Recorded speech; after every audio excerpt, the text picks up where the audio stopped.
চলুন এই কেকটা কিভাবে আমি তৈরি করেছি। খুব সহজ এবং সিম্পল এটার ডিজাইন। কিভাবে করেছি চলুন দেখে নেই। শুরুতে হচ্ছে আমি এই বেসটা তৈরি করে রেখেছিলাম। তো এটা হচ্ছে একটা মজার ব্যাপার। আমি এ ধরনের কেক খুব কমই তৈরি করেছি। এটার বেসটা হচ্ছে ভ্যানিলা ফ্লেভার আর ভিতরে ক্রিমটা হচ্ছে একেবারেই মানে চকলেট, হ্যাঁ? চকলেট মাট কেকের যে ক্রিমটা হয় সেই ক্রিমটা দিয়েছি ভেতরে।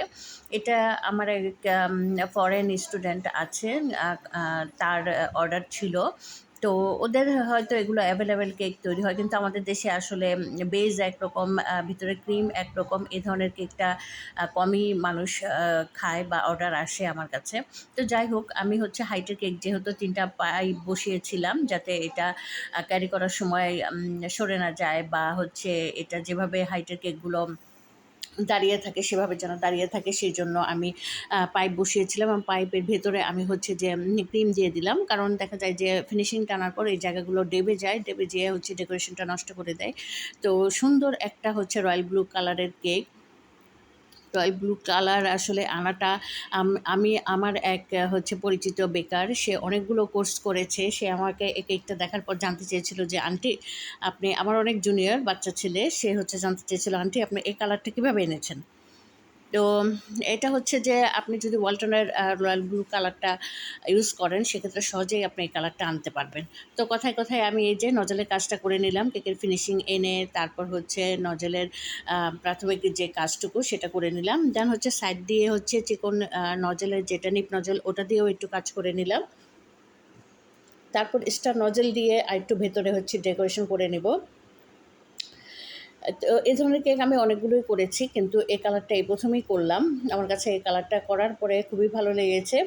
তো এই কাজগুলো আসলে খুব দ্রুত হয়ে যায়। কারণ একটার পর একটা বিভিন্ন ধরনের নজেল ইউজ হয়, কিন্তু এত বেশি মানে নজেল চেঞ্জ করতে হয় এবং কালার চেঞ্জ করতে হয়। তো রঙের খেলা, কোথাও লাইট কোথাও ডিপ, এটাই হচ্ছে বিষয়। তো আস্তে আস্তে হচ্ছে আমি উপরে নিচে সব জায়গাতে করে নিলাম এবং কিছু হোয়াইট ক্রিম দিয়েও আমি হচ্ছে নজলের কাজ করে নিলাম। দেন গোল্ডেন বল বসিয়ে নিলাম জায়গায় জায়গায়। তো গোল্ডেন বলগুলো হচ্ছে একটু চতুর্দিকে বসিয়ে নিয়ে তারপর কিছু উপরে গোল্ডেন সুগার বল স্মল সাইজে ছড়িয়ে ছিটিয়ে দিয়ে দিলাম। তো ছড়িয়ে ছিটিয়ে দেওয়ার পরে কিছু কাস্টমাররা হচ্ছে যে স্টিকার ইউজ করতে বলেছেন। তো স্টিকারগুলো হচ্ছে নন এডিবল স্টিকারের সুবিধা হচ্ছে এতে কাস্টমারের খরচ কম পড়ে। তো সহজেই এগুলো তৈরি করে নিতে পারেন আপনারা। কম কস্টিং হয় এতে, কাস্টমারের জন্য একটু সাশ্রয়ী হয়। তো এই স্টিকারগুলো প্রিন্ট আউট করে দেন হচ্ছে আমি ভিতরে ফন্ডেন্ট দিয়ে এটাকে হচ্ছে আপনার পিনের উপর বা টুথপিকের উপর বা চিকন পাইপ পাওয়া যায় কেক ডেকোরেশনের, সেগুলোর উপর আমি সিল করে নেই, যাতে শুকিয়ে নেই, যাতে এগুলো হচ্ছে সুন্দরভাবে শক্ত হয়ে বসে থাকে। এবং আগেই করে রাখি কাজগুলো যাতে শক্ত হয়ে এগুলো টাইট হয়ে থাকে, ডেকোরেশন করলে যাতে হেলে না পড়ে যায়। তো এভাবে একে একে আমি সবগুলো স্টিকার উপরে দিয়ে নিলাম। আসলে স্টিকারগুলো কি, এটা যারা অর্ডার করেছে তারাই বলতে পারবে, আমি ঠিক জানি না। তো ওভারঅল হচ্ছে তারা খুব পছন্দ করেছিল আমার কেকটা। যেমন টেস্টে তাদের কাছে ভালো লেগেছে, তেমন ডেকোরেশন তারা এক্সপেক্টই করে নাই যে আমি হচ্ছে এত সুন্দর তাদেরকে মানে কাজটা তুলে দিতে পারবো।